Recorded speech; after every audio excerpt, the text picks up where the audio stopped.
The acrid scent of charred tobacco hung heavy in the stifling air, a bitter cloud that seemed to cling to everything it touched. The officer loomed over her, his thick fingers clutching a glowing cigarette, the ember flaring as he brought it perilously close to her face.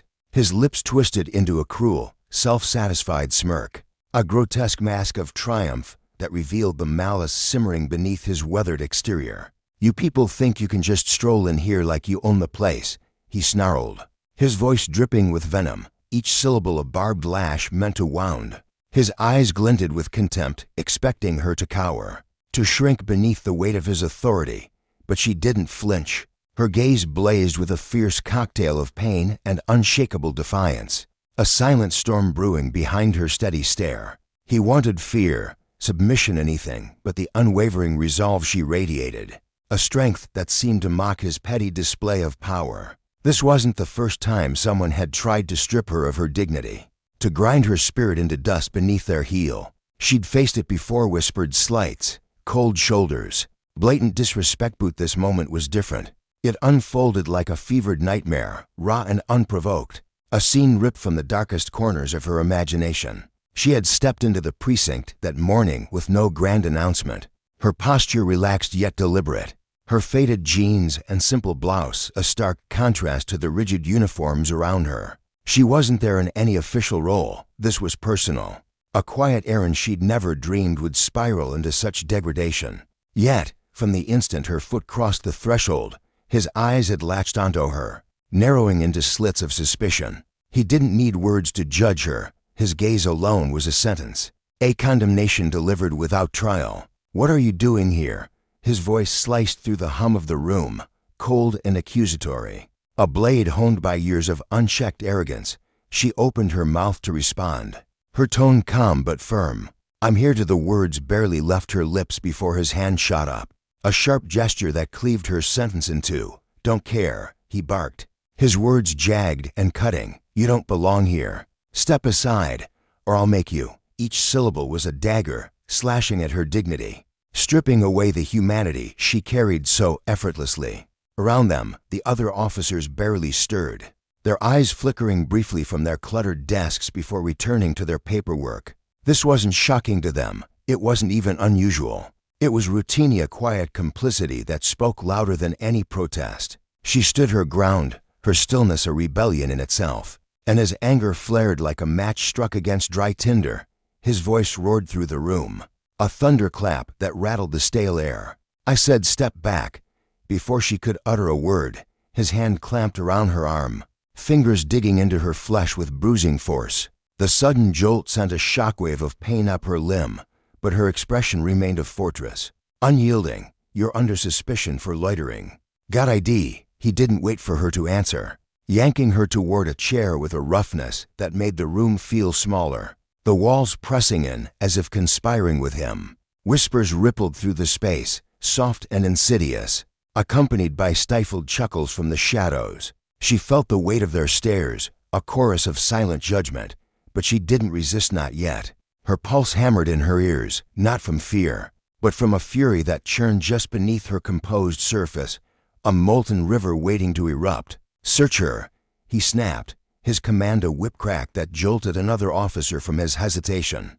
The younger man faltered, his brow creasing with unease. "You sure about this?" he muttered, his voice tinged with doubt, a flicker of conscience battling the orders he'd been given. "I said search her," the first officer bellowed, his impatience a venomous lash. The reluctant colleague stepped forward, his movements stiff and mechanical as he patted her down, his hands rough and impersonal, emphasizing the utter lack of respect she was afforded. She remained silent, her breath steady, though her heart pounded with a rhythm of rage, a drumbeat of retribution she kept locked behind her calm facade. "You're going to regret this," she said at last, her voice low and measured, a quiet warning that cut through the tension like a blade. He sneered, his face twisting with disdain. "What's there to regret? People like you don't get to waltz in here and act like you run things."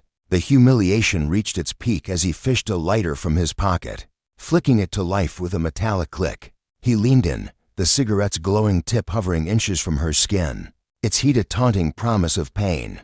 The room fell into a hushed stillness, every eye fixed on the scene unfolding before them. "Let's see if that attitude burns off," he hissed, pressing the ember against her cheek. The searing agony flared across her flesh, a white-hot brand of his hatred. But she refused to give him the satisfaction of a scream. Her lips stayed sealed, her eyes locked onto his, daring him to push further, to test the limits of her endurance. The pain wasn't what broke her, it couldn't. What gnawed at her soul was the depth of his loathing, a bottomless well reflected in his cold, unfeeling stare, in the casual cruelty of his actions, in the utter absence of humanity that defined him. And it wasn't just him. The silence of the room was a deafening chorus, a collective refusal to intervene. Not one officer rose to her defense. Not one voice broke the stillness with outrage. She stood alone in this battle, or so it seemed. He had no idea who she was, no inkling of the power she held, the legacy she'd built brick by brick, the ground beneath his feet, the very authority he wielded so recklessly, owed its existence to her tireless work, her unyielding leadership. The irony was suffocating, a bitter taste she swallowed in silence, biding her time. As he pulled back, smugly satisfied with his handiwork, she spoke again, her voice a quiet thunder. "You've made a mistake." He laughed, a harsh, grating sound that echoed off the walls. "Oh, I doubt that." Her cheek throbbed, the sting a constant reminder of his brutality. But her resolve stood like steel. "You will," she replied, her words not a threat but a vow, heavy with certainty, lingering in the air like a storm cloud on the horizon. For a fleeting moment, something in her tone made him pause, a crack in his armor of arrogance.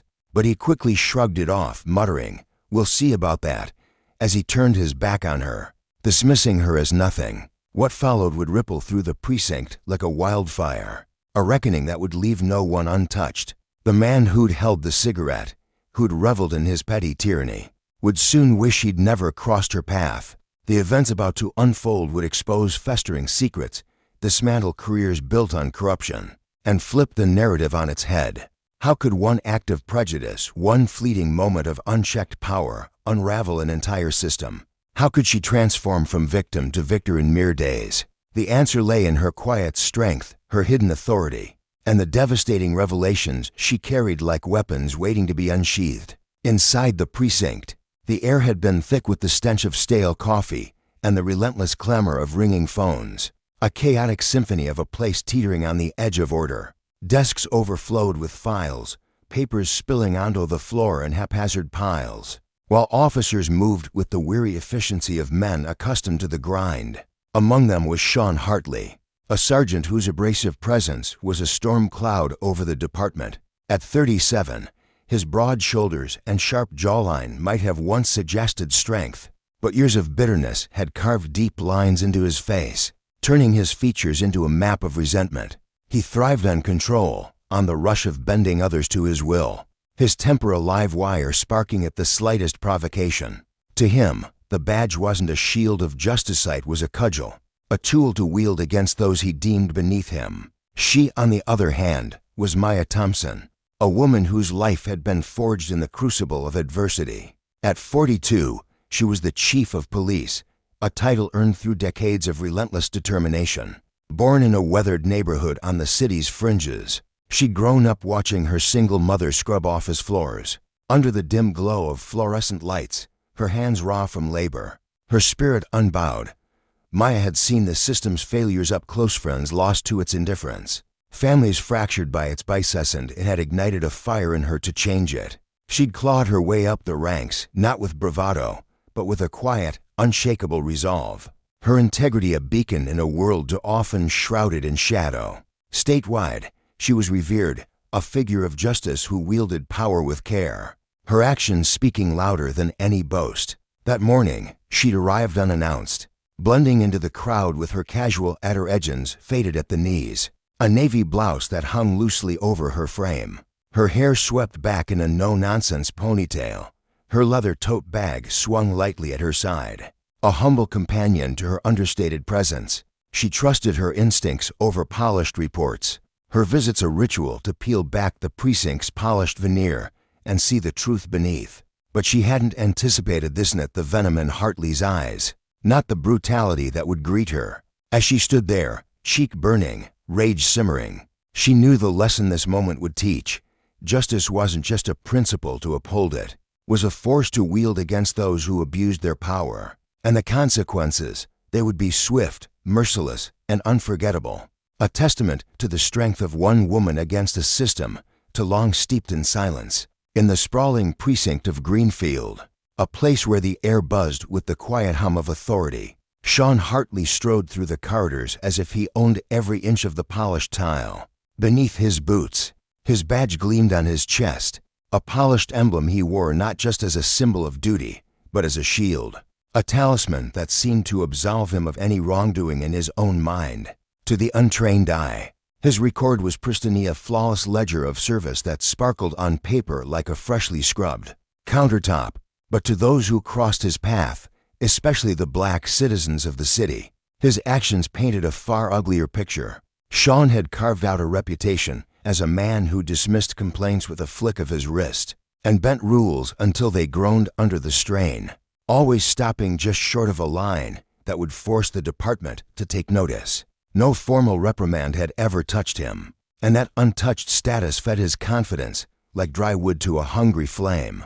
Sean had come from a different world, a leafy, sun-dappled suburb of Greenfield where privilege draped over his childhood like a warm blanket. His father, a lawyer whose name carried weight in the community, commanded respect with a firm handshake and a steady gaze, while his mother tended to their pristine home with the quiet devotion of someone who never had to question her place. Growing up, Sean had everything handed to him: good schools, a safe neighborhood, the unspoken assurance that the world would bend to meet his needs. When he joined the police force, he spoke earnestly of wanting to serve and protect, his voice ringing with the kind of conviction that sounded rehearsed.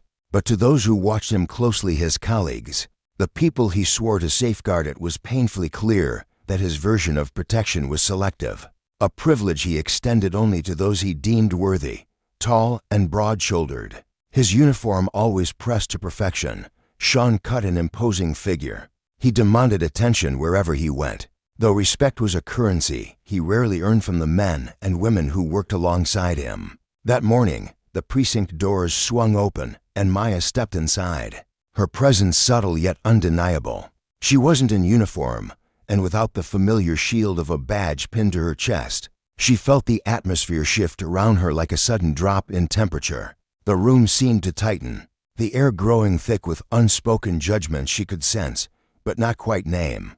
She wore simple cloth as a plain jacket, dark jeans, nothing to signal her purpose or authority, and that absence made her feel exposed, as if every eye in the room was peeling back layers she hadn't offered up. Approaching the front desk, she squared her shoulders and steadied her breath. The officer stationed there, a weary man with a bored expression etched into his features, barely lifted his eyes from the stack of papers in front of him. "What do you need?" he muttered, his voice clipped and dry, as if her presence was an inconvenience he'd rather swat away. Maya's response was measured, her tone polite but firm. She requested access to certain records, offering a brief explanation of her business without tipping her hand fully. The officer's disinterest was palpable. He waved a lazy hand toward the waiting area, dismissing her with the enthusiasm of someone shooing a stray fly. She nodded, walked over, and settled into a hard plastic chair, pulling out her phone to pass the time. Across the room, Sean's gaze latched onto her like a hawk spotting prey. He saw a black woman sitting there, dressed plainly, her posture calm and unassuming, and something about her quiet confidence ignited a spark of irritation deep in his chest. To him, she didn't belong in his precinct, not in that chair, not in the orderly world he'd constructed where everyone knew their place. Without hesitation, he crossed the room, his heavy footsteps echoing with purpose. His broad frame loomed over her as he approached, his usual arrogance radiating off him like heat from a furnace. He didn't bother with introductions or courtesies.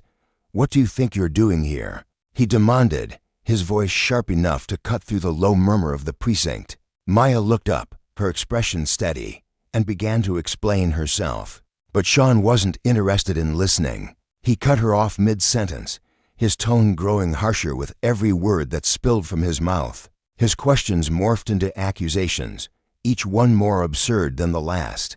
Did she have identification? Was she loitering? Was she causing a disturbance? The possibility that she might have a legitimate reason for being there didn't seem to register her. If it did, he shoved it aside, unwilling to entertain the thought. Maya held her ground, her voice calm, and even as she answered him, though her composure only seemed to stoke his anger further. Sean thrived on power, on the ability to shrink others beneath the weight of his authority, and her refusal to crumble under his glare was like a match struck against his pride. The room around them buzzed with tension, a charged silence falling over the other officers as they stole glances in their direction.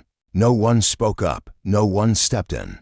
When Sean's hand shot out and grabbed her arm, yanking her roughly from the chair, the air seemed to freeze. Maya's heart thudded in her chest, but her face betrayed nothing, no fear, no anger. Just a quiet resolve that unsettled him more than any outburst could have. He dragged her toward a holding room, muttering something about a search, though it was clear to anyone watching that this wasn't about protocol. It was about dominance, about his need to bend her to his will and her refusal to break. She didn't resist as he pulled her along, her steps steady and deliberate, her silence louder than any protest she could have voiced. The door to the holding room clicked shut behind them, and Sean's confidence surged. He thought he'd won, that he'd reasserted control over a situation that had dared to slip from his grasp.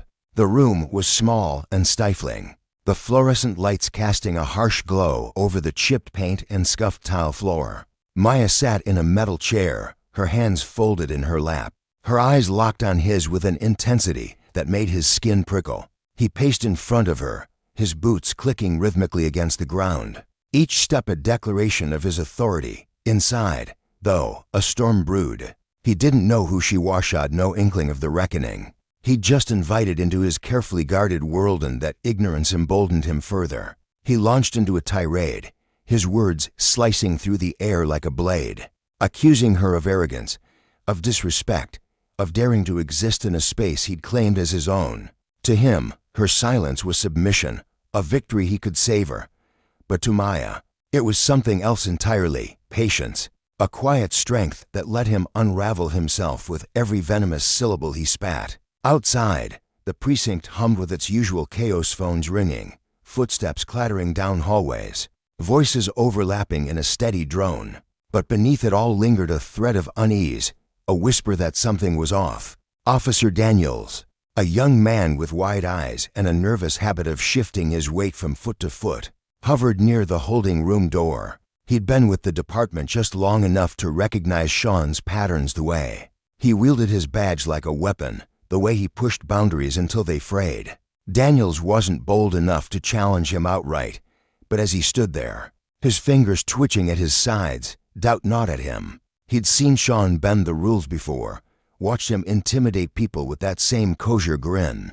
But this time felt different. The woman in there hadn't raised her voice, hadn't fought back, and yet there was something about Heron's unshakable calm that made Daniel's stomach twist. He shifted closer to the door, straining to hear the muffled voices inside, torn between his loyalty to the chain of command and the nagging sense that Sean had crossed a line he couldn't uncross. Back in the room, Sean leaned over the table, his palms pressed flat against the scratched metal surface, his face inches from Maya's.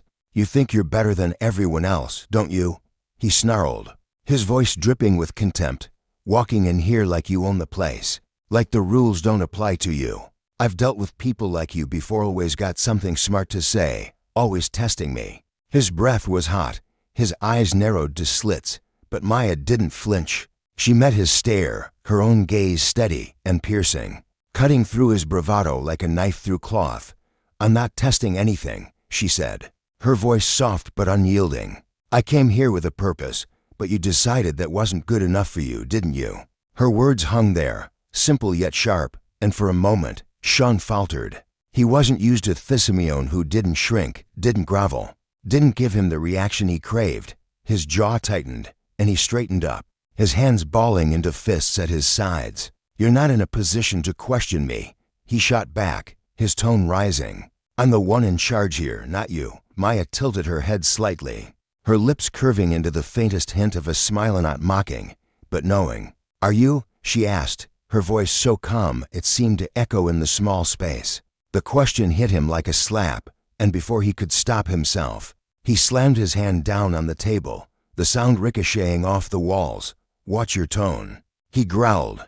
"You're already in deep enough trouble." Maya's eyebrows lifted, her expression shifting to one of quiet defiance. "For what, exactly? For sitting in a chair? For walking through a door you think I don't belong behind? Or is it because you need someone to push around to feel like you matter?" Her words were deliberate, each one landing like a stone in still water, sending ripples through the fragile armor of his ego. The door swung open then, and Officer Daniels stepped inside, his face pale and his eyes darting between them. "Sergeant Hartley," he said, his voice trembling slightly, "is everything under control here?" Sean whirled on him, his glare fierce enough to make the younger man flinch. "I've got it handled," he snapped. "Close the damn door." Daniels hesitated, his gaze flickering to Maya, who sat there as composed as ever, her hands still resting lightly in her lap. "Are you sure this is—" he started, but Sean cut him off with a bark. "I said close it." Daniels swallowed hard, his Adam's apple bobbing, and retreated, the door clicking shut with a soft thud that seemed to seal the room's tension inside. Maya watched Sean closely, noting the way his shoulders tensed, the way his hands twitched as if itching to lash out. "You don't like being questioned, do you?" she said, her voice low and deliberate. "You've built this whole kingdom for yourself, your badge, your rules, your power, and you think it makes you untouchable. But what happens when it all falls apart?" Sean's laugh was sharp and hollow, a sound that echoed with bravado, but betrayed the unease beneath it. "You don't get to lecture me," he said, turning away from her to pace again, his back rigid.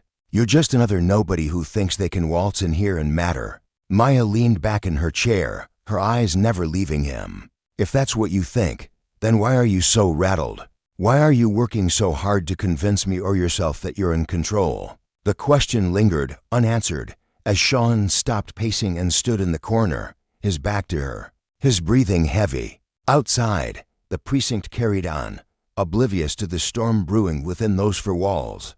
But Daniels lingered near the door, his brow furrowed, his mind racing with questions he didn't dare voice. He thought of his own years on the force, the times he'd bitten his tongue, the moments he'd looked the other way. Now, as he listened to the faint hum of voices through the door, he wondered if silence had been the wrong choice. Inside, Maya sat still, her presence a quiet force that Sean couldn't bend, couldn't break. She wasn't just a woman caught in his crosshairs, she was a mirror, reflecting every flaw he refused to see, every crack in the facade he'd built. And as he turned back to face her, his expression hardening, it was clear he had no idea of the lesson she was about to teach, not just to him, but to everyone who'd stood by and let his power go unchecked. In that moment, the weight of justice hung heavy in the air, a reminder that power, when wielded without accountability, was nothing more than an illusion waiting to shatter. Sean's downfall wouldn't come from a grand confrontation or a dramatic outburst. It would come from the quiet, unrelenting truth of a woman who refused to bow, a truth that would echo through the precinct and beyond, exposing the consequences of a system that had let him thrive for far too long. The air in the precinct holding room hung heavy with unspoken tension, a palpable weight pressing down on every corner of the space. Sean loomed over the metal table where Maya sat, his broad shoulders squared and his chest puffed out like a man who believed the world bent to his will. "You're so clever, aren't you?" he sneered, his voice dripping with mockery as he jabbed a finger toward her. "Sitting there, acting all high and mighty, like you're untouchable. Well, let me set you straight. This is my precinct, my rules. You don't get to waltz in here, talk to me like I'm some punk off the street, and expect to walk out unscathed." His eyes blazed with a volatile mix of arrogance and fury, his words echoing off the cinderblock walls like a judge's gavel slamming down. He was a king in his own mind, ruling over this concrete kingdom with an iron fist, and Maya's calm presence felt like a direct challenge to his throne. Maya didn't flinch. She sat still, her hands folded neatly in her lap, her posture relaxed yet unyielding, her dark eyes locked onto his, steady and piercing, as if she could see straight through the bluster to the fragile ego beneath. When she spoke, her voice was soft but carried the weight of tempered steel.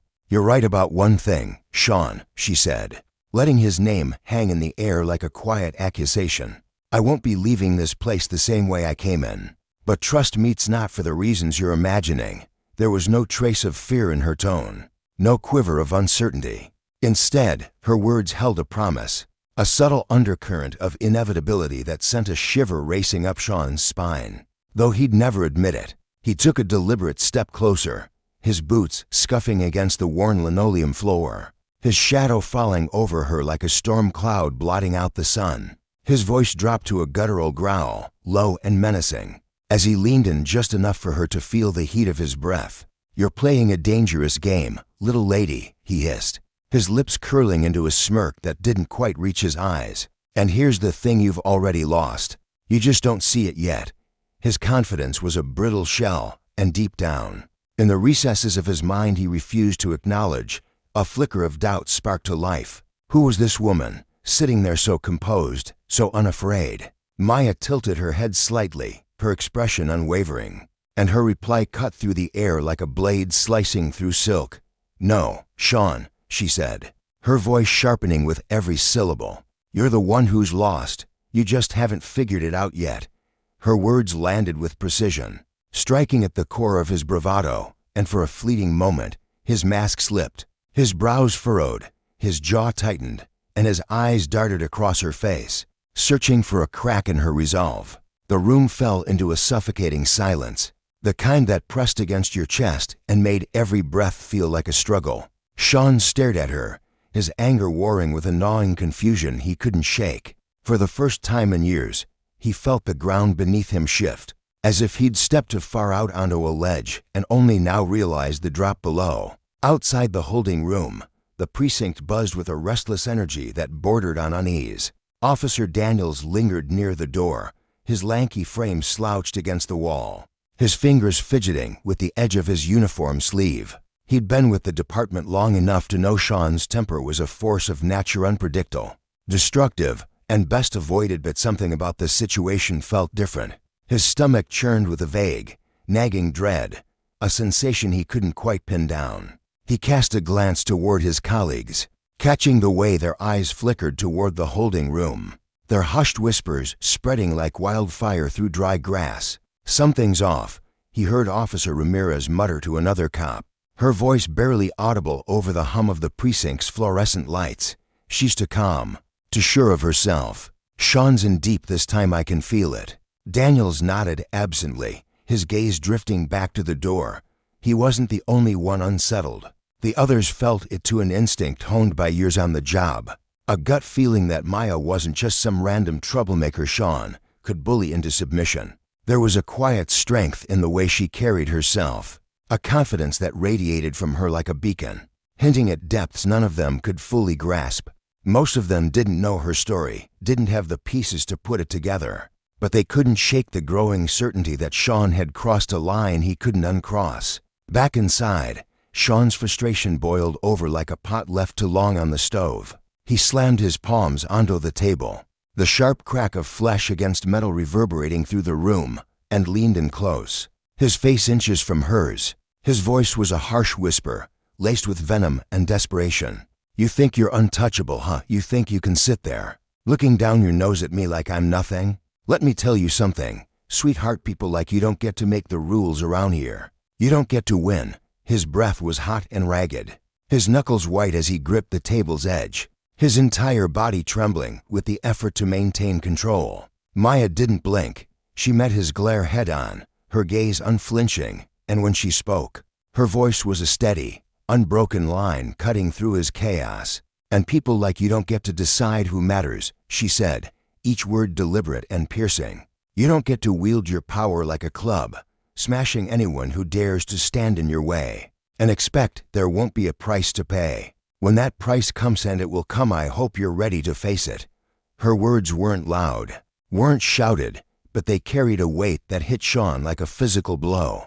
For a brief, unguarded moment, the fire in his eyes dimmed, replaced by something colder, something rougher, perhaps, or the dawning realization that he'd misjudged her entirely. His hands twitched against the table, his breath catching in his throat, but he quickly forced himself to straighten, turning away from her as if dismissing her entirely. The silence that followed was deafening, a void filled with the unspoken truth of his unraveling control. Maya remained seated, her posture unchanged, her face a mask of calm determination. She could feel the storm brewing, could sense the threads of fate tightening around them both. And she was ready, had been ready long before she'd stepped foot in this precinct. Sean, though, was blind to it, clinging to the illusion of his authority like a drowning man clutching a splintered plank. He paced the room now, his heavy footsteps echoing like a drumbeat, his mind a chaotic swirl of anger and denial. He told himself he was still the master here,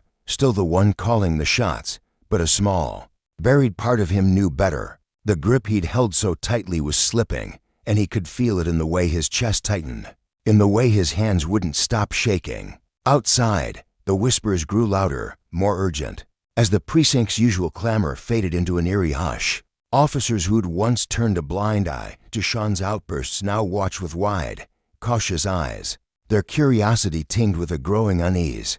Daniels shifted his weight, his gaze darting toward the captain's office down the hall. His mind raced, weighing his options. Should he say something, do something? He'd always been the type to keep his head down, to let Sean's storms blow over. But this time felt different, heavier. Before he could decide, the holding room door swung open with a creak, and Sean emerged, his face a storm of barely contained rage.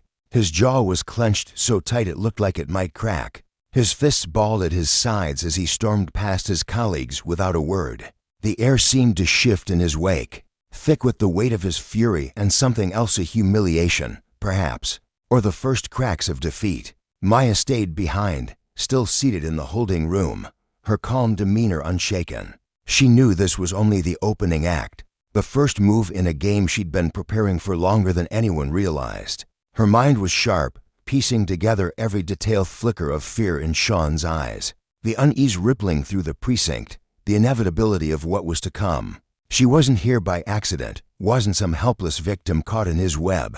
No, she was a player in her own right, and the next move would be hers. The precinct settled into an unnatural stillness, the usual chatter replaced by muted footsteps and sit-along glances. The tension simmered just beneath the surface, a pressure building toward an unseen breaking point. Sean stalked the halls like a caged animal, his frustration mounting with every step. He replayed the confrontation in his head, dissecting her words, her unshakable calm, searching for a weakness he could exploit. He told himself he was still in charge, that this was his domain, but the doubt gnawed at him, a persistent whisper he couldn't silence. Then the precinct doors swung open with a force that made every head turn. A tall man strode in, his presence commanding the room like a thunderclap. He was impeccably dressed, his tailored suit hugging his frame with precision, his polished shoes clicking against the floor with every purposeful step. Flanked by two assistants, he carried an air of authority that dwarfed even Sean's bluster. This was Thomas Rivers, a senior investigator from the state's Internal Affairs Division, and his arrival sent a jolt through the building. Officers exchanged nervous glances, their whispers dying out as Rivers approached the front desk. "I'm here to see Sergeant Hartley," he said, his voice smooth but firm, leaving no room for negotiation. The desk officer, a young man with a perpetually anxious expression, nodded quickly and gestured toward the back, his hands trembling slightly. Rivers didn't wait for an escort.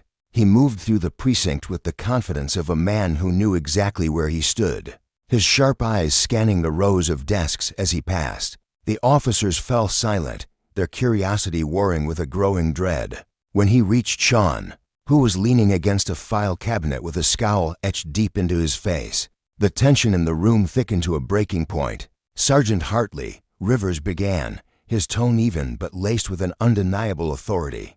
"We need to talk, now." Sean straightened, his jaw tightening as he squared his shoulders. "About what?" he snapped, his voice rough with defiance. "I've got work to do here." "This isn't a request," Rivers replied, his gaze piercing through Sean's bravado like a spotlight cutting through fog. "It's about what happened here earlier today." There was a beat of hesitation, a flicker of uncertainty in Sean's eyes, before he nodded curtly and led Rivers to his office. The door closed behind them with a soft thud. leaving the precinct in a charged silence that buzzed with anticipation. Inside the cramped office, Rivers didn't waste a moment. He pulled a notebook and pen from his jacket, his movements deliberate as he fixed Sean with a steady stare. "Explain to me what happened this morning," he demanded, his voice cutting through the air like a knife. Sean leaned back in his chair, crossing his arms over his chest in a show of nonchalance that didn't quite land. It was routine. He said, his tone clipped. "Some woman showed up, no ID, wouldn't answer questions, got mouthy. I handled it." Rivers raised an eyebrow, his pen pausing over the page. "Handled it," he repeated, the words hanging heavy between them. "That's an interesting way to put it. Do you consider detaining someone without cause and physically intimidating them part of your routine?" His voice was calm, but there was a steel beneath it that made Sean's stomach twist. Sean's composure faltered, just for a split second, before he rallied. She was acting suspicious. He shot back, leaning forward now, his hands braced on the desk. "I did what I had to do." Rivers didn't flinch. He leaned in closer, his voice dropping to a low, deliberate murmur. "You had to burn her face with a cigarette." The accusation landed like a thunderbolt, and Sean froze, his hands gripping the desk so hard his knuckles turned white. "I don't know what you're talking about," he muttered, but the words sounded hollow even to him. Rivers' eyes narrowed, unflinching. "We have witnesses, Sergeant, people who saw what you did. And there's more." Before Sean could respond, the office door creaked open, and Maya stepped inside. Despite her casual adorejans and a simple jack, their presence filled the room, a quiet power radiating from her that made the air feel electric. Sean's face drained of color, his breath catching as the pieces began to fall into place. This wasn't just an investigation. This was something bigger, something he hadn't seen coming. Rivers stood, nodding respectfully toward her, and Sean's world tilted on its axis. "She's Chief Thompson," Rivers said simply, and Sean's eyes widened in disbelief, his mouth opening and closing like a fish gasping for air. "Chief," he stammered, his voice barely above a whisper. "What the hell is going on?" Maya's gaze was ice cold, her voice steady as she stepped closer. "What's going on, Sergeant, is accountability and you've dodged for far too long." Her words were a hammer striking glass, shattering the last vestiges of his arrogance. "What you did this morning wasn't just a lapse in judgment. It was criminal. You thought you could get away with it because you assumed I was nobody. But I am somebody, Sean, and you're about to face the consequences of your actions." Sean's bravado crumbled entirely, his shoulders slumping as he muttered, "I didn't know who you were." His voice was small, almost pitiful, a stark contrast to the towering figure he'd cut just hours before. Maya's expression hardened, her eyes narrowing as she leaned in. "That's the problem," she said, her voice low and cutting. "It shouldn't matter who I am. No Oneno citizen, no stranger, no one deserves to be treated the way you treated me, or anyone else you've bullied under this roof. Your actions aren't just a stain on this department. They're a threat to the very people you swore to protect." Rivers stepped forward, his tone final as he delivered the blow. "Sergeant Hartley, you're being placed on immediate administrative leave pending a full investigation. You're also being reported to the State Review Board for misconduct." Sean's face flushed red, a mix of anger and humiliation twisting his features as he struggled to find words. "You can't do this to me," he spat, his voice rising with desperation. "I've given my life to this job, and that's what makes this so tragic." Maya replied, her voice softening with a quiet, piercing disappointment. "You had the chance to serve with honor, to uphold justice and protect this community. Instead, you chose to twist that power into something ugly, something selfish. Justice isn't just a word, Sean, it's a reckoning, and yours is here." The room fell silent, the weight of her words settling over them like dust after a collapse. Sean stared at the floor, his hands trembling, his empire of arrogance reduced to rubble. Maya turned to leave, her steps measured and sure, while Rivers gathered his notes, his expression unreadable. Outside, the precinct watched in stunned silence, the lesson sinking in deep. Power, when abused, carries a cost, and no one, not even a king in his own precinct, can escape the scales of justice when they finally tip. The air in the precinct was thick with an unbearable stillness. as Sean Hartley's protests echoed faintly, his voice swallowed by the indifference of those around him. His words, sharp with desperation, clawed at the silence, but they fell uselessly against the resolute figure of Rivers, who stood with a quiet authority that needed no shouting. With a subtle flick of his wrist, Rivers signaled to officer-shucking silhouettes in the dim light to step forward.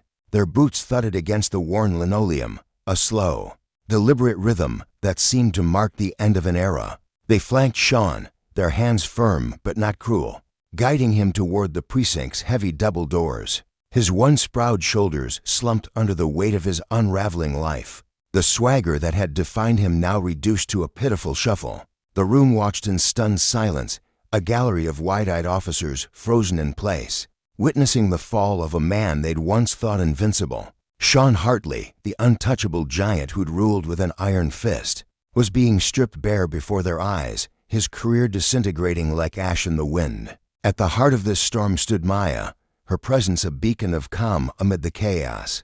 Her face betrayed nothing, no flicker of triumph, no trace of exhaustion inside. A tempest of emotions churned relentlessly. She could feel the ache of every sleepless night spent plotting this moment, the sting of every whispered threat she'd endured to get here. This wasn't just about Sean, it was about something far greater. She hadn't stormed into this precinct merely to topple one corrupt officer. She had come to carve a new path, to plant a flag in the ground and declare that no one, no matter how high they climbed or how loudly they boasted, could escape the reach of justice.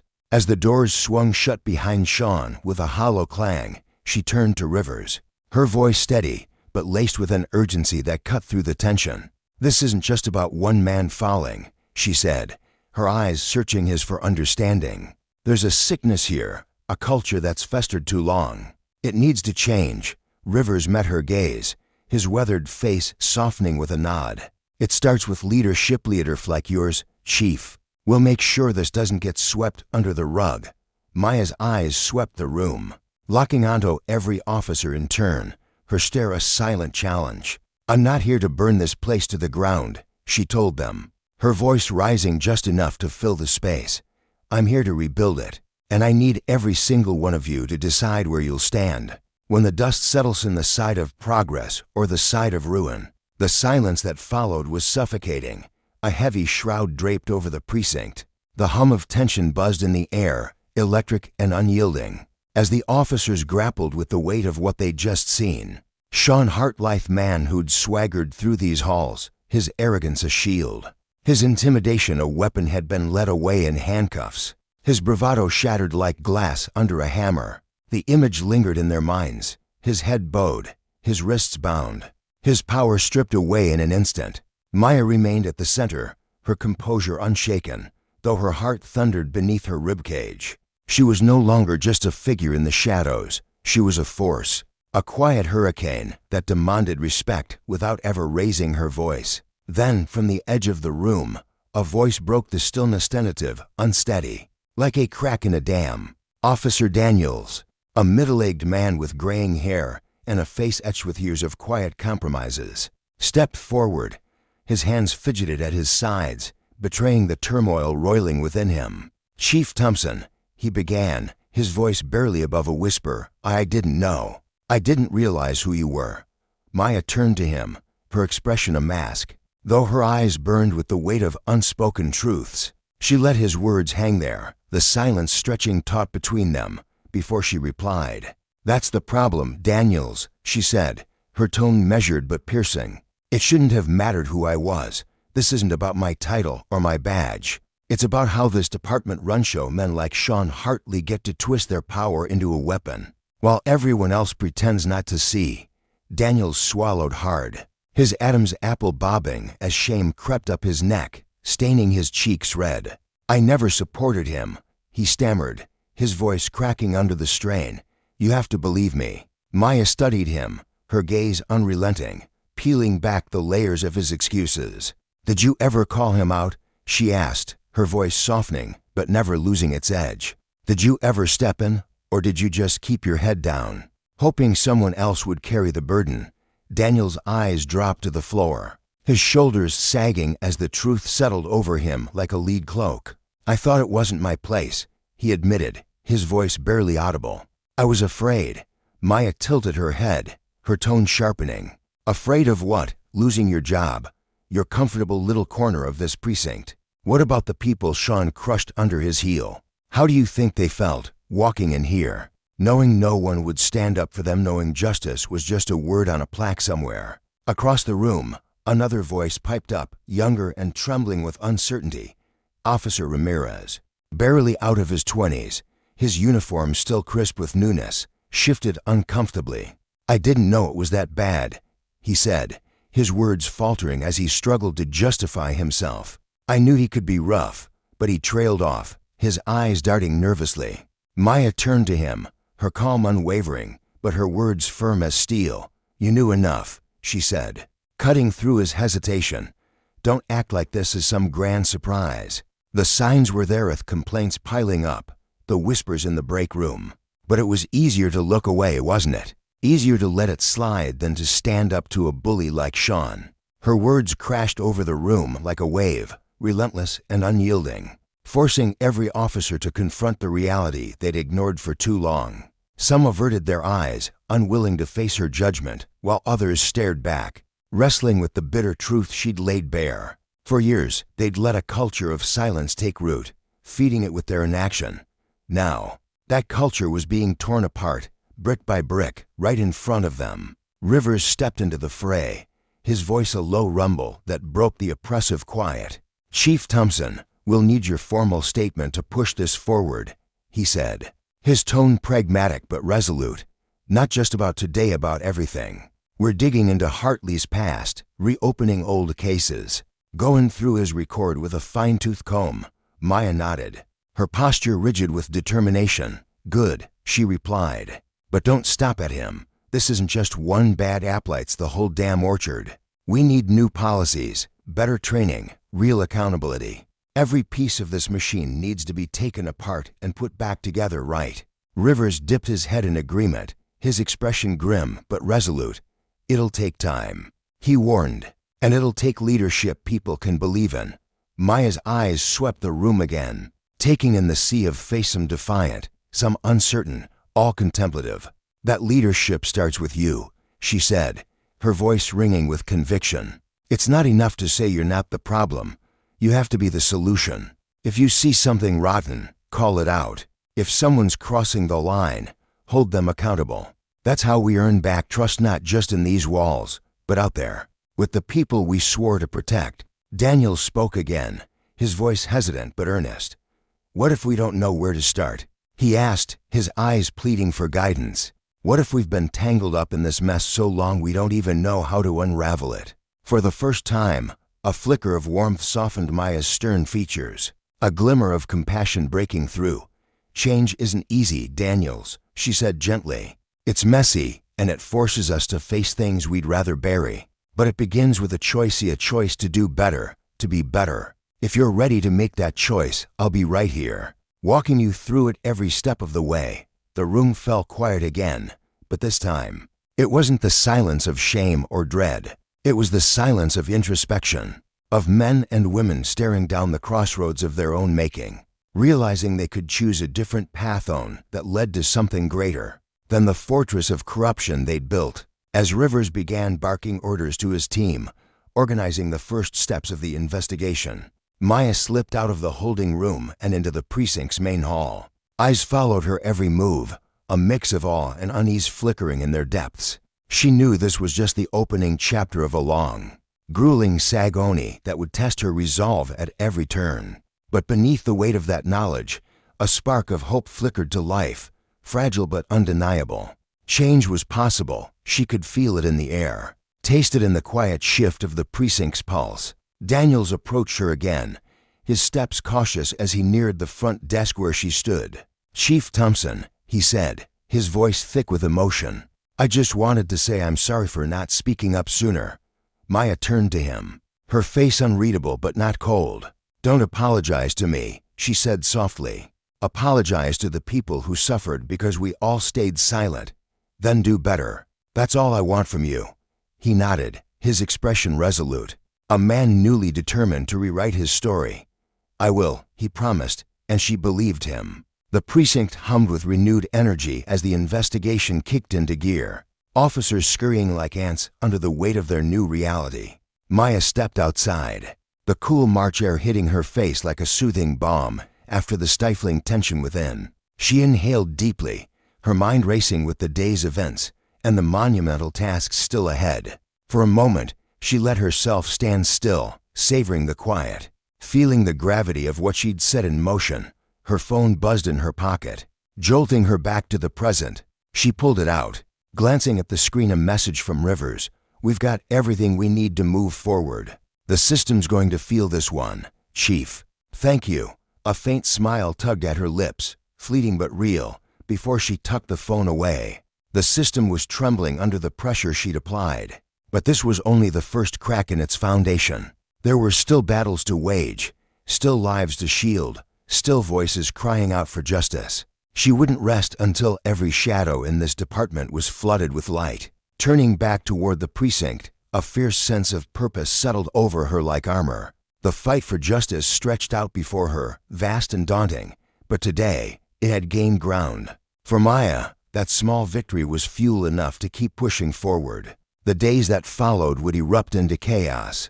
The Greenfield Police Department thrust into the spotlight, reporters swarming like vultures, investigators tearing through decades of buried secrets. But in that moment, as she stood beneath the gray sky, she knew she'd lit a fire that wouldn't be extinguished. Justice wasn't just a word anymore, it was a reckoning, and she'd make damn sure it burned bright. The precinct, once a towering fortress of unquestioned power, now stood vulnerable, its every imperfection laid bare under the harsh scrutiny of a public no longer willing to look the other way. Inside, the air buzzed with a restless energy, thick with tension that seemed to cling to the walls like damp rot. Officers moved cautiously, their boots scuffing the worn linoleum floors as if afraid to make too much noise, their eyes darting with uncertainty about what the next hour or even the next minute might bring. The old confidence that had once defined their strides was gone, replaced by a fragile unease that permeated the space. Maya navigated this shifting landscape with a quiet resolve, her presence a steady anchor amid the storm. Each step she took echoed with intention, her heels clicking against the floor in a rhythm that spoke of determination rather than triumph. She wasn't here to revel in the downfall of Shah Hartley, the disgraced officer whose collapse had cracked open the department's facade.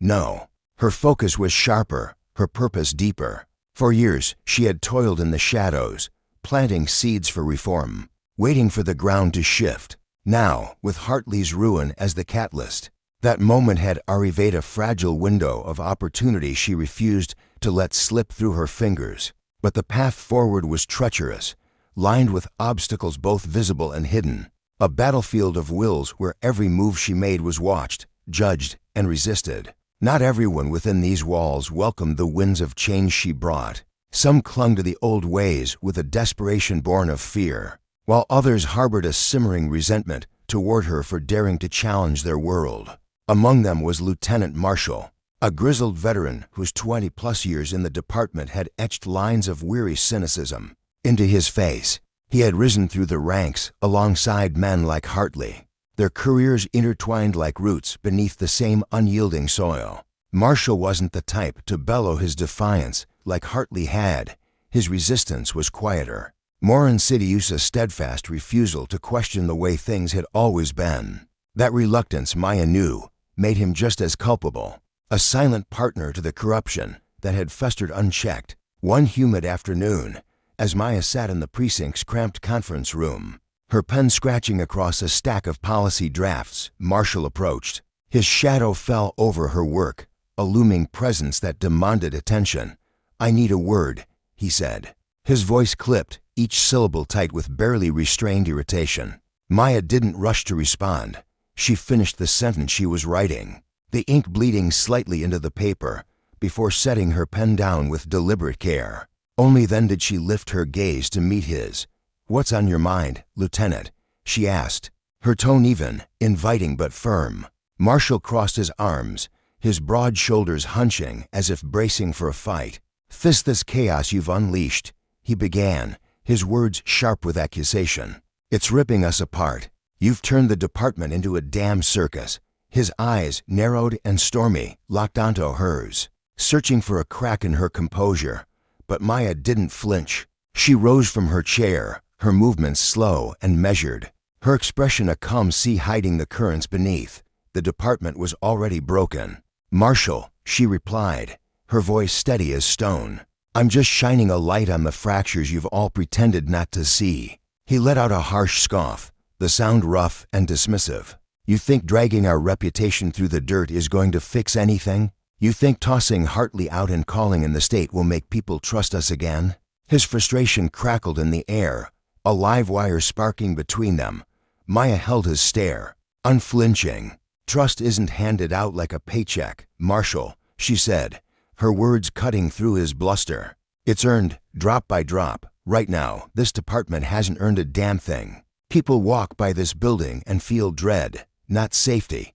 They see us as the enemy, not the shield. That's what has to change." Marshall shook his head, his jaw tightening as if he could grind her words into dust. "And you think you're the one to do it?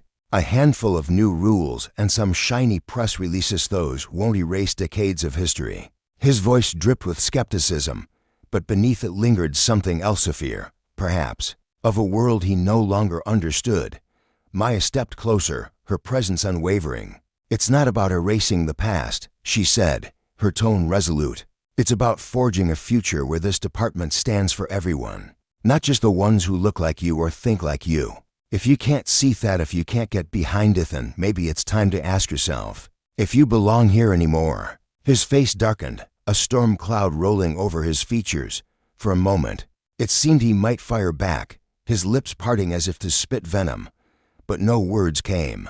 Instead, he turned sharply on his heel, his boots thudding against the floor as he stormed out, leaving the room heavy with his unspoken defiance.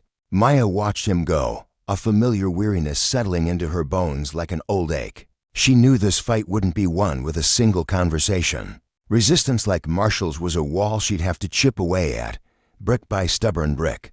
But she also understood a deeper truth.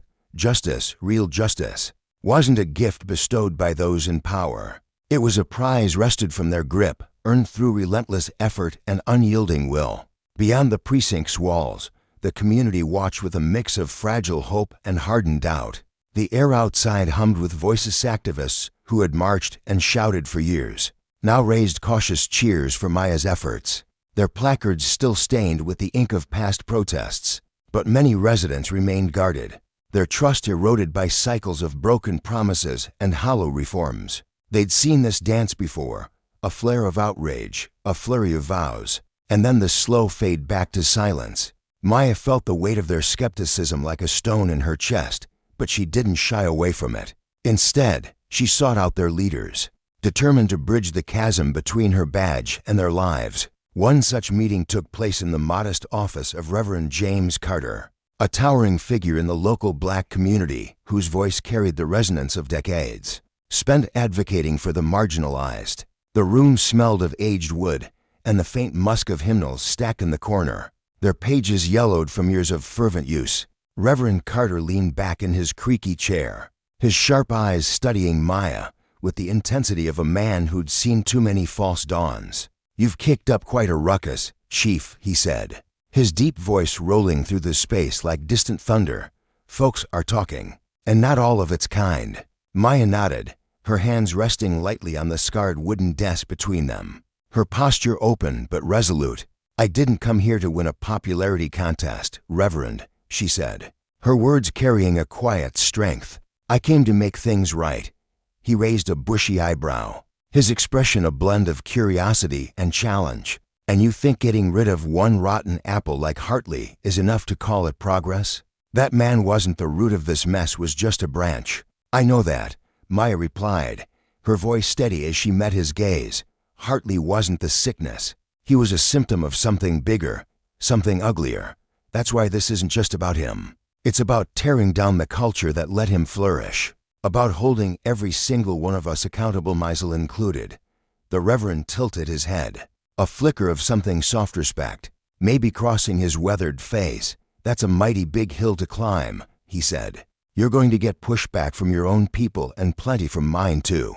I'm already feeling it, Maya admitted, a faint, wry smile tugging at her lips. "But I didn't sign up for this to take the easy road." Reverend Carter watched her for a long moment, his fingers drumming lightly on the armrest of his chair. Then he nodded, a slow, deliberate gesture. "You've got my backing, Chief," he said, his tone firm. "But hear me clear. My people have been fed empty words before. Promises get made, then shattered. If you mean what you say, you've got to prove it, no half measures." "You have my word," Maya said, her voice ringing with conviction. "And I don't make promises I can't keep." He leaned forward, extending a calloused hand across the desk. She took it, feeling the strength in his grip, the unspoken pact it sealed. This wasn't just support, it was a vow, a mutual promise to hold each other to account. As their hands parted, Maya felt the gravity of it settle over her, a mantle she was ready to bear. Back at the precinct, the atmosphere remained taut, a coiled spring ready to snap. The internal investigation had begun to unearth more than just Hartley's sins. Dusty case files were pried open, their pages revealing a litany of buried complaints, grievance from vulnerable neighborhoods, pleas from families who'd been ignored or intimidated into silence. Patterns emerged, stark and undeniable, a system that had shielded its own while trampling those it was meant to protect. Officers who had once shrugged off such whispers now faced pointed questions, their excuses unraveling under the weight of evidence. The pressure was a palpable thing, a growing heat that made the air feel thick and oppressive. Amid this upheaval, Officer Daniels stood out as a rare glimmer of sincerity. He was younger than most, his face still unlined by the cynicism that had claimed so many of his peers. One evening, as dusk painted the sky in shades of bruised purple, he lingered near Maya's office door, his knuckles rapping hesitantly against the frame. "Chief, can I talk to you?" he asked, his voice tentative but earnest. Maya glanced up from the files she'd been poring over, her desk a chaotic sprawl of reports and coffee-stained notes. "Comin', Daniels," she said, waving him toward the chair opposite her. He sat, his hands twisting nervously in his lap, his uniform slightly rumpled from a long shift. "I've been thinking about what you said," he began, his words halting as he searched for the right ones. "About accountability. You're right, he could have done more. I should have done more." Maya set the file aside, giving him her undivided attention, her eyes searching his for the truth behind his confession. "Recognizing that is where it starts, Daniels," she said gently, "but it's not where it ends. What are you going to do with that now?" He hesitated, then drew a deep breath, as if steeling himself for a plunge. "I want to be part of fixing this," he said, his voice gaining strength. "Whatever it takes, I want to help make this department something better." Maya's expression softened, a rare warmth breaking through her usual reserve. "It won't be a smooth ride," she warned. "You'll hit Walsum from outside, some from right here in this building. There'll be days when it feels like you're pushing a boulder uphill with no end in sight. But if you're truly in this, I've got your back." "I am," he said, his tone resolute, his hazel eyes blazing with a quiet fire. "I've seen what happens when we let things slide, when we look the other way. I don't want to be that kind of cop-nut anymore."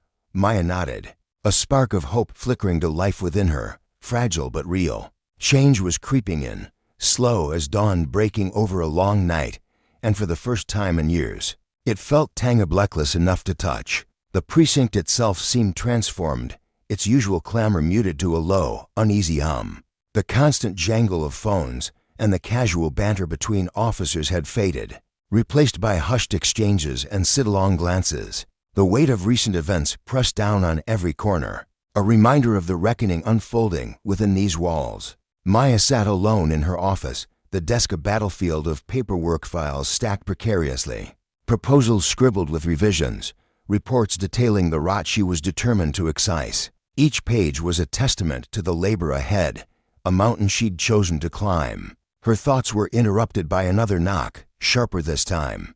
Daniels stepped inside, his posture straighter than before, though a trace of nerves still lingered in the way he gripped the doorframe. He'd grown bolder in the days since their last talk, his resolve hardening like steel tempered in fire. Maya gestured for him to sit, pushing aside the file she'd been studying, a cold case from a decade ago, its edges frayed from neglect. He leaned forward, his hands clasped tightly, his voice low but steady. "I've been digging into some of Hartley's old cases," he said, his words measured. "There's a pattern, Chief. Complaints from the same streets, the same families, year after year. It's like he had a list people he knew he could target." Maya nodded, her expression grim but unsurprised. "Keep digging," she said, her voice firm. "We're not just cleaning up Hartley's mess. We're rooting out every thread he was tied to. That's how we start to rebuild." Daniels met her gaze, a silent pact forming between them. In that moment, she saw more than an officer saw a partner in the fight. A man waking up to the cost of power misused and the slow, hard-won beauty of justice reclaimed. The lesson here stretched beyond the precinct's walls, weaving through every interaction, every choice. Power, when wielded without restraint, left scarcened communities on trust, on the very souls of those who held it. But justice, pursued with clarity and courage, could heal those wounds, not by erasing the past, but by building something stronger in its place. Maya knew the road was long, the resistance fierce, but she also knew this: every step forward, every crack exposed, was a Victoria testament to the consequences of corruption and the enduring power of accountability. Her face remained a mask of calm, betraying nothing. Though inside her mind churned like a storm-tossed sea, she wasn't shocked at it really. People like Hartley didn't just stumble into their cruelty, they cultivated it, thrived on it, feeding off the predictability of their own patterns. They weren't reckless. No, they were meticulous, choosing their prey with a predator's precision, those too weary, too broken, or too powerless to push back, the ones whose voices would dissolve into the wind. Unheard and unbelieved, it wasn't chaos, it was calculated, a system carved deep into the bones of their world. Daniels let out a long, heavy breath, the sound ragged as it escaped him, his face etched with lines of frustration that seemed to deepen with every passing second. "How do we even start to unravel this mess?" he asked, his voice thick with exhaustion and something close to despair. "It's not just one rotten apple, it's the whole damn orchard. The roots go everywhere." Maya leaned forward, her posture sharp and unyielding, her eyes cutting through the dim light of the room like twin blades. "We don't fix it by wishing it away," she said, her tone steady, fierce, a quiet fire burning beneath every word. "We tear it down piece by piece, brick by brick. It's not going to happen in a day, or even a year. It's going to be a slog. Daniel's a war of attrition. But we start small, one step, then another. We drag the guilty into the light, hold them accountable. And we listen the people who've been screaming into the void for years, the ones we've trained ourselves not to hear. And we don't stop, not when it gets hard, not when they push back, not ever." Daniels met her gaze, and for a moment, the weariness in his eyes flickered, replaced by a spark that mirrored her own resolve. He nodded slowly, decisively. "I'm in, Chief, whatever it takes." The air between them hung heavy with purpose, but before they could say more, a sharp knock sliced through the silence. The door creaked open, and Rivers stepped inside, his usual air of cool composure fraying at the edges. There was a tightness to his jaw, a quickness to his stride that spoke of urgency. In his hand, he clutched a thick folder, its edges worn and creased, and with a curt gesture, he waved Daniels back into his seat. "We've got more," Rivers said, his voice low but clipped as he set the folder on Maya's desk with a soft thud. "It's worse than we thought. Hartley wasn't a lone wolf, had a pack." Maya's brow creased as she reached for the folder, her fingers brushing the rough paper before flipping it open. Her eyes darted across the paged reports, complaints, handwritten testimonies, a cascade of evidence spilling out before her. Each line she read tightened the knot in her chest. Hartley hadn't just acted alone. He'd been shielded, enabled. There were other officers who'd joined in his abuses or stood by, complicit, their silence as damning as any action. The rot wasn't a single thread. It was a web, sprawling and insidious, stretching far deeper than any of them had dared to imagine. "How many?" Maya asked, her voice calm but laced with an edge sharp enough to cut steel. Rivers shifted, his broad frame leaning slightly against the desk as he crossed his arms. "At least 6 officers," he replied, his tone grim. "That's just the ones we've pinned down so far. There could be more lurking in the shadows." Daniel's head snapped up, his face draining of color as the number sank in. 6, he echoed, incredulous, his voice rising with a mix of shock and anger. How does something like this fester under our noses for so long? Maya closed the folder with a deliberate snap, her gaze lifting to meet his. Because no one wanted to see it, she said simply, her words heavy with truth. It was easier to look the other way, to pretend the cracks weren't there. But that ends now. Rivers straightened, his expression hardening as he spoke. This isn't something we can sweep under the rug with a few quiet reprimands, Chief. We're talking about a reckoning that's got to play out in the open. These officers need to face real consequences, not just a slap on the wrist behind closed doors. Legal accountability, public exposure of works, Maya nodded, her mind already spinning with the weight of what lay ahead. We'll cooperate fully with any investigations, she said, her voice firm. But we can't just sit back and wait. We've got to take the lead show the community we're not hiding from this. Transparency's our lifeline. If we don't prove we're serious, whatever trust we've clawed back will crumble to dust. Daniels shifted in his chair, unease rippling through him as he rubbed a hand across his jaw. The community's not going to let this slide easily, are they? He asked, his tone tinged with dread. Maya's gaze softened, just for a moment, but her resolve didn't waver. Forgiveness isn't the point, Daniels, she said gently. We're not chasing absolution. We're chasing justice. They might forgive us someday, or they might not, but what matters is that we do what's right, even when it's messy, even when it stings. Rivers gave a short, approving nod. She's right. This isn't about winning a popularity contest. It's about earning something hard: respect, trust, and that's a long road. For a moment, the three of them sat there, the gravity of their mission settling over them like a thick fog. Then Maya rose to her feet, her posture straight and unyielding, a quiet strength radiating from her. Rivers, start pulling together everything we need for a public statement, she said, her voice cutting through the stillness. We're holding a press conference. Daniels, I need you digging into every case those officers touched over the past 5 years. If there's a single victim we've missed, I want their name on my desk.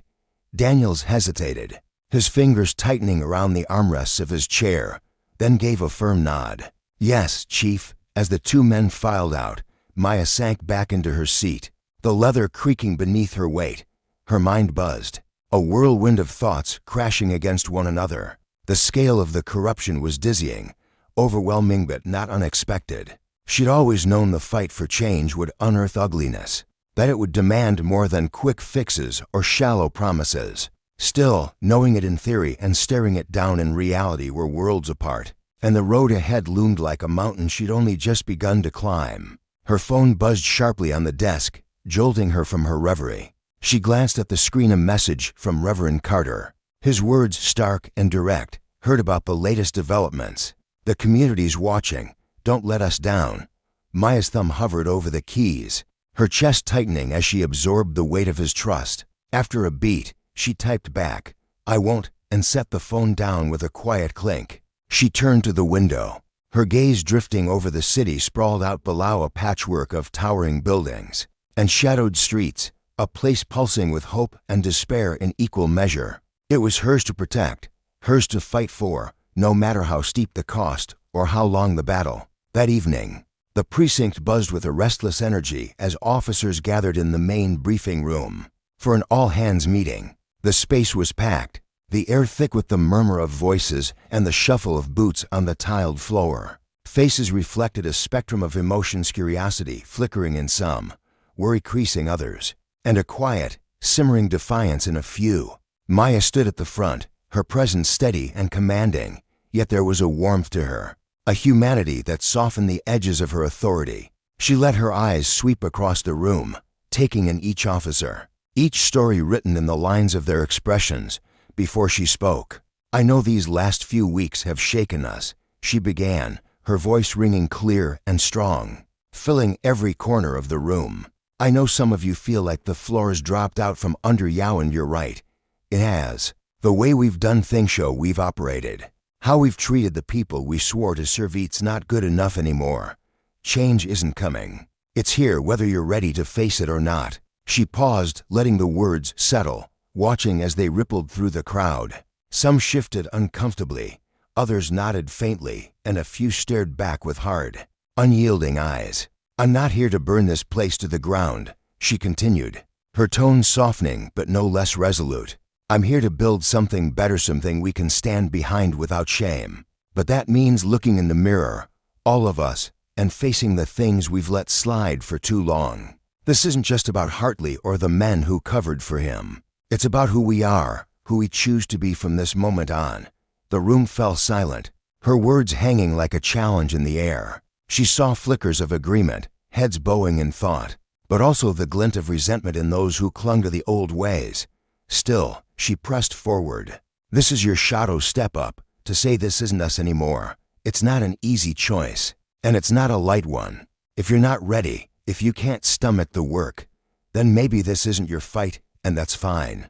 But if you're willing to stay, to dig in, and build something worth believing in, then I'll be right there with you, every step of the way." She stepped back, her hands clasped behind her, giving the room space to breathe.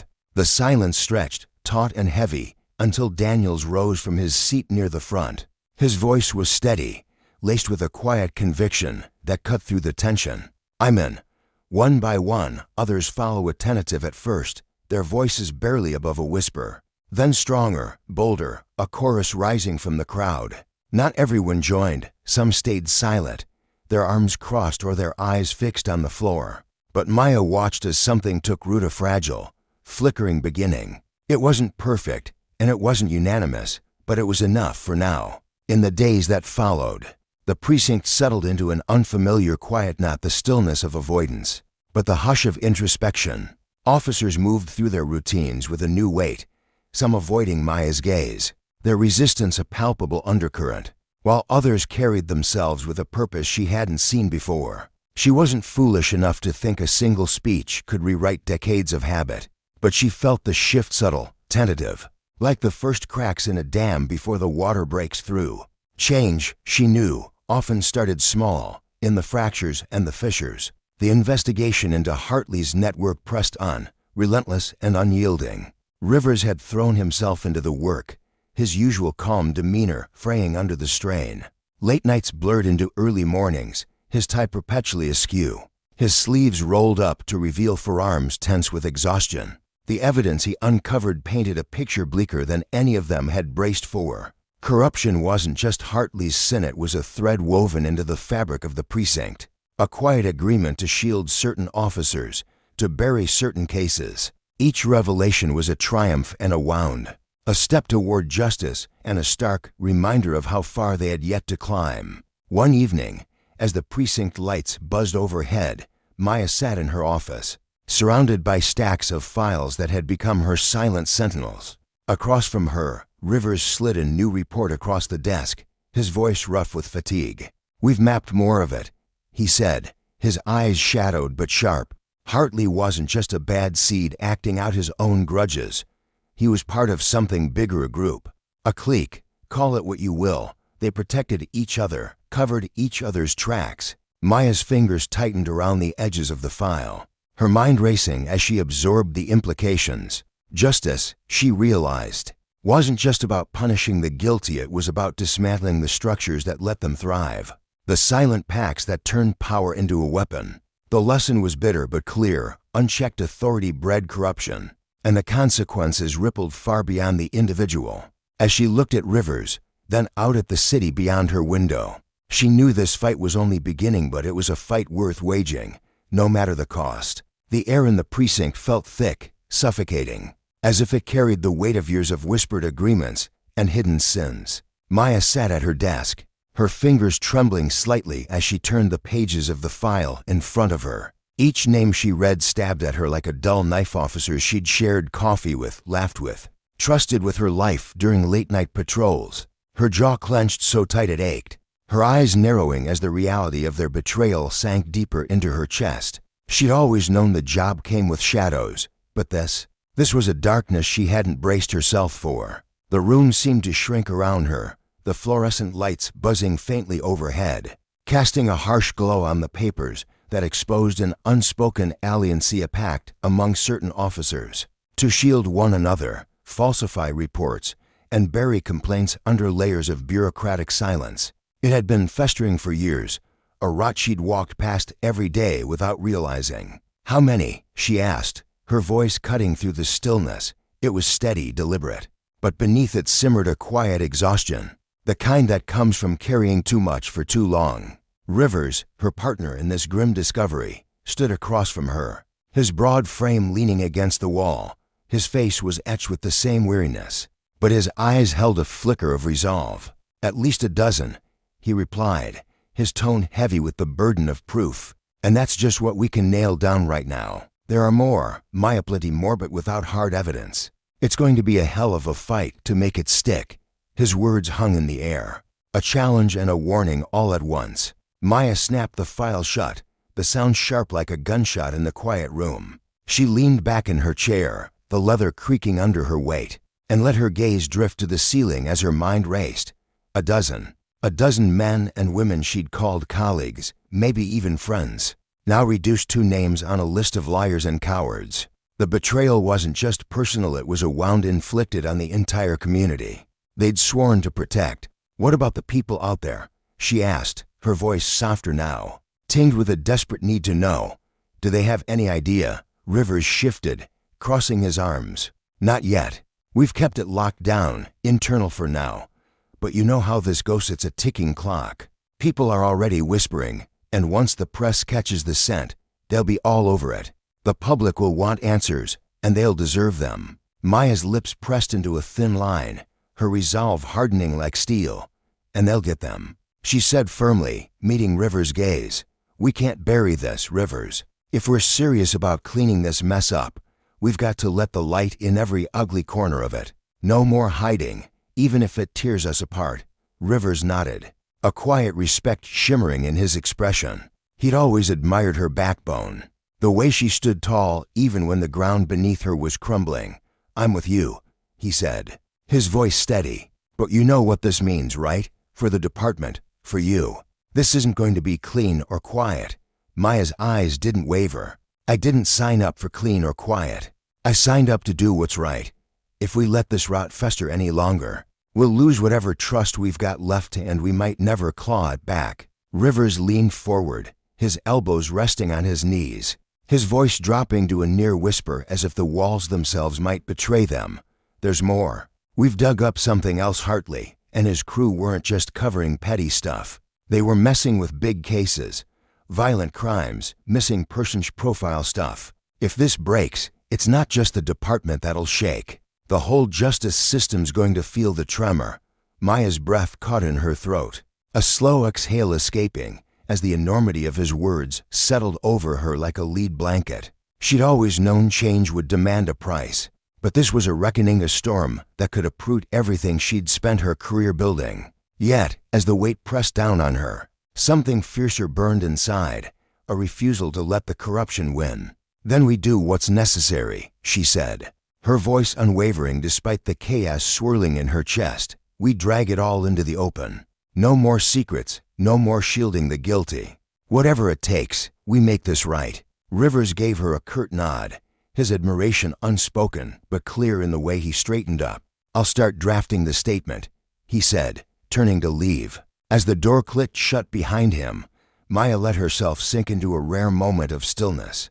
Her eyes drifted to the window, where the city sprawled out beneath a twilight sky. The lights blinked like scattered stars, a constellation of lives she'd vowed to safeguard. She loved this city, its grit, its heartbeat, its stubborn hope, but it had betrayed her too, in ways that cut deeper than she'd ever admit aloud. Still, walking away wasn't an option. Not now, not when the stakes were this high. Later that evening, the air in the local church was thick with tension, a palpable hum of unease rippling through the packed pews. The community forum had drawn a crowd, residents of Greenfield, their faces a mosaic of emotions, fury etched into furrowed brows, fragile hope in wide eyes, exhaustion in slumped shoulders. Reverend Carter stood at the front, his presence a steady anchor in the storm of feelings. His voice boomed through the small sanctuary, rich and commanding yet warm. "She's not here to spin tales or dodge the hard stuff," he said, gesturing toward Maya as she waited in the wings. "She's here to lay it bare, and we owe it to ourselves to hear her out." The room hushed as Maya stepped forward, her boots echoing faintly on the worn wooden floor. Her heart thudded against her ribs, but her face remained a mask of calm determination. She scanned the crowd, taking in the sea of face people she'd sworn to serve. People who'd been let down by the very system she now led. "I'm not going to stand here and pretend everything's okay," she began, her voice ringing out clear and strong. "It's not. This department has failed you. It's failed the community it was built to protect, and for that, I'm sorry." A ripple of murmurs spread through the room, some heads nodding in quiet agreement, others tightening their arms across their chests in defiance. Maya pressed on, undeterred. "The investigation into Sergeant Hartley and his group has uncovered things that are hard to swallow. Corruption, misconduct, abuse of power. These aren't just slip-ups by a handful of bad apples. They're signs of a sickness system that's been left to run wild, without anyone holding it accountable. For too long, we've let silence choke the truth, fear of speaking up, reluctance to face the ugliness. It's all part of the poison. And it's bigger than Hartley or any one person. It's a culture we've let take root." A man near the back shot to his feet, his voice slicing through the air like a blade. "Why should we believe a word you say? You're just another cop scrambling to save your own skin." The accusation stung, but Maya didn't flinch. She met his gaze, her eyes steady and unflinching. "You've got every reason to doubt me," she said, her tone even but fierce. "I'm not asking for blind trust. You don't deserve it just because I'm up here. Trust isn't a gift I can demand. It's a debt I have to repay, and I'm ready to put in the work to earn it." Step by step, the man's shoulders softened, his anger giving way to something less certain. He sank back into his seat, the tension in the room shifting, but not dissolving. Maya took a breath, her hands steady at her sides. "I can't erase the damage that's been done. I can't rewrite the past. But I can promise you this, we won't duck the truth anymore. We'll hold people accountable, no matter how much it stings or how messy it gets. And we'll rebuild this department into something that doesn't just wear a badge, but lives up to its anything that serves this community with honesty and respect." Her words settled over the room like a heavy fog, and for a moment, silence reigned. Then, slowly, Reverend Carter's hands came together, a single clap breaking the stillness. One by one, others joined, the sound swelling until it filled the space. Not a roaring triumph, but a cautious, hard-won acknowledgement. It wasn't everyone, and it wasn't perfect, but for Maya, it was a spark, a beginning. The days that followed were a whirlwind of raw emotion and relentless scrutiny. The community's response was a tangled knot of outrage, disbelief, and tentative hope, each thread pulling at Maya as she navigated the fallout. The press conference had ripped the lid off years of buried secrets, and the city reeled as the truth spilled out. But as weeks crept by, glimmers of change began to pierce the chaos. Officers who'd once eyed her reforms with suspicion started to shift, their reluctance giving way to grudging acceptance. Daniels, a weary young cop with a sharp tongue and a sharper mind, threw himself into the new ethos, his enthusiasm a quiet fire that lit up the precinct. Others, like Lieutenant Marshall, clung to their old ways, his resistance simmering beneath a mask of silence. He didn't challenge her outright anymore, just watched from the edges, his presence a shadow that hadn't yet faded. For now, that was enough. The investigation into Hartley's crew had been merciless, the evidence a sledgehammer that shattered careers and reputations. Several officers were hauled off in cuffs, their futures reduced to ash. It was a brutal hit to the department's morale, but a necessary purge of the poison that had festered too long. The community watched, their eyes sharp and unforgiving, as the system began to cleanse itself. Justice wasn't a pretty thing. It was jagged, painful, and slow, but it was real, and that mattered. One afternoon, as Maya wove through the precinct's bustling halls, snippets of a hushed conversation drifted to her ears. Two officers stood near the coffee machine, their voices low but clear. "I'm telling you, something's different," one said, a stocky man with a weathered face. "It's not like it used to be. People are actually paying attention now." The other, a younger woman with a quick nod, replied, "Yeah, I feel it too. It's not just the job anymore, it's how we're doing it. And maybe, just maybe, we're starting to get it right." Maya's chest tightened with a surge of quiet pride, a flicker of proof that the ground she was breaking wasn't barren. She'd known this fight would be a marathon, not a sprint. But these small cracks in the old armor, these fleeting shifts in the air told her she wasn't alone in it. The hardest battle still loomed ahead, winning back the trust of a community that had been scarred by the department's failures. They'd seen the lies, the cover-ups, the casual cruelty of power unchecked. Words wouldn't be enough to heal that. They needed proof, not promises. Maya knew the old ways of hiding behind closed doors wouldn't cut it anymore. The lesson was clear. Justice wasn't just about punishing the guilty. It was about dismantling the systems that let them thrive. And the cost of abusing power? It wasn't just the fall of a few, it was the erosion of everything that held a community together. She resolved to flip the script entirely, to pull the people of Greenfield into the heart of the process, to let them shape the department's redemption. It was a risk, a leap into uncharted waters.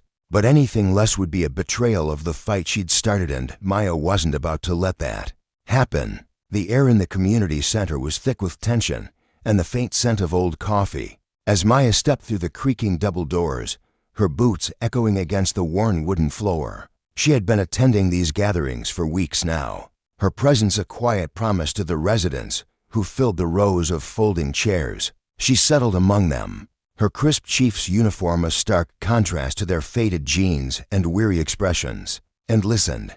Their voices spilled out, sometimes soft with hesitation, sometimes sharp with anger, as they shared their fears, their frustrations, their stories of a town fractured by distrust. Maya didn't just hear them, she felt their words settle into her bones, each grievance a brick in the wall she was determined to tear down.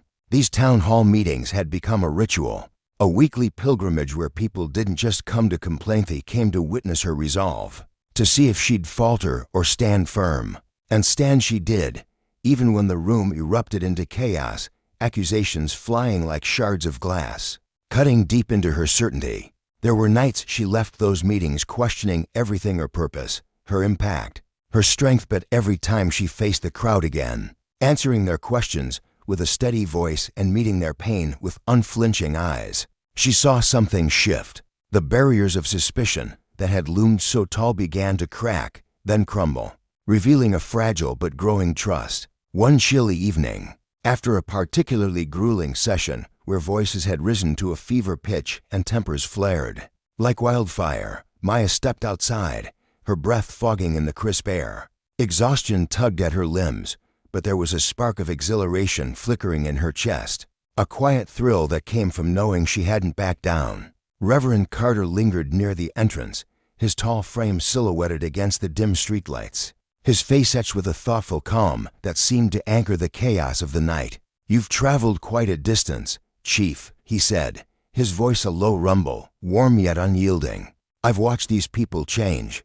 They're starting to believe in you.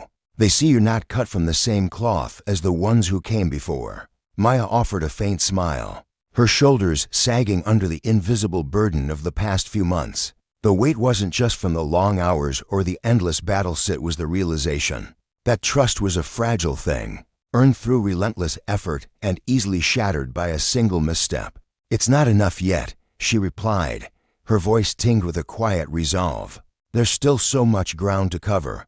Reverend Carter's eyes softened, a glimmer of understanding passing between them. "But you've done what others couldn't.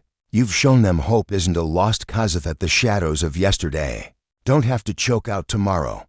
Maya turned her gaze to the horizon, where the city sprawled before her, a patchwork of lights and lives she'd vowed to protect. "It's just the starting line," she murmured, almost to herself. "There's a mountain left to climb." With a firm nod, Reverend Carter stepped closer. "Then let's keep climbing together." The weeks that followed were a whirlwind of action, each day a testament to the slow, grueling work of justice. More arrests, officers who'd once strutted through the precinct with untouchable arrogance now faced the consequences of their corruption. Handcuffs clicked shut, and the sound echoed through the halls, a stark reminder that no one was above the law. But it wasn't just the takedowns that mattered, it was the ripple effect, the way the community began to notice. They saw the precinct wasn't just polishing its tarnished badge for show. It was shedding its old skin, transforming from within. When Maya sat across from the mayor in his wood-paneled office, the air was charged with a cautious optimism. His desk was cluttered with papers, a half-empty coffee mug perched precariously on the edge. But his eyes were sharp, fixed on her with a newfound respect. "We've seen this shift, Chief," he said, his tone carrying a weight that hadn't been there before. "The department's on a stronger path now. It's not flawless, but it's moving forward." Maya nodded, her hands clasped tightly in her lap. "That's all I can hope for, but we can't ease up. We have to root out this rot for good, make sure it doesn't creep back." The mayor leaned back, his chair creaking under his weight, fingers tented in front of him. "We will. But understand this city's eyes are on you, and they're starting to believe in what you're building." Her chest tightened, a mix of pride and pressure coiling around her ribs. It was a burden she'd grown accustomed to, a load she'd once carried in solitude. Now, though, she felt the strength of others lifting it, with her community rallying behind her. The officers who'd chosen to stand upright, even the skeptics who'd once turned away. Just as the dust seemed to settle, a new storm brewed. Maya's phone buzzed late one night, the screen lighting up her darkened office with an urgency that made her stomach twist. It was Daniels, his voice crackling through the line, taut with strain. "Chief, we've got a problem. Lieutenant Marshall, he's gone rogue. He's been feeding intel to some of the scum we've been chasing. Looks like he's trying to torch everything we've fought for." Her heart plummeted, a cold dread seeping into her veins. Marshall had been a thorn in her side from the start. His smirks, his defiance, his refusal to bend. She'd clung to a sliver of hope that he'd come around, that he'd see the light. Now that hope lay shattered. "I'm on my way," she said, her voice a steel blade as she ended the call. She couldn't let one man unravel the tapestry of progress they'd woven. Not after every tear-soaked meeting, every hard-won victory. The precinct was a hive of tension when she arrived, the fluorescent lights casting harsh shadows across the faces of Daniels and the handful of loyal officers who'd been tracking Marshall's every move. Daniels, a weary man with a perpetual 5 o'clock shadow and a nervous energy that never quite settled, handed her a stack of reports. "He's been cozying up to a gang leader, some lowlife we've tangled with before. Thought he could trade secrets to claw his way back into favor with the old guard." Maya's jaw tightened as she flipped through the pages, her mind racing. The betrayal stung, but it also lit a fire in her gut. She marched to Marshall's office, the door slamming shut behind her with a thud that reverberated through the room. He sat there, slouched in his chair, a cigarette smoldering between his fingers, his eyes glinting with a dark, reckless defiance. "You figured you could tear it all down," she said, her voice low and icy, cutting through the haze of smoke. "You thought you could drag us back to the gutter we clawed out of. You're dead wrong." Marshall smirked, leaning forward, his voice dripping with venom. "You're dreaming, Thompson. You've pissed off too many people. You can't rewrite the rules." Her gaze hardened, unyielding as stone. "Maybe not every rule, but I can damn well make sure you don't get the chance to poison what we've built." She slid the evidence across his desk: photos, transcripts, proof of his treachery, and watched his smirk fade. The investigators took him away minutes later, his career crashing down like a house of cards. It wasn't a victory she savored, it was a necessity.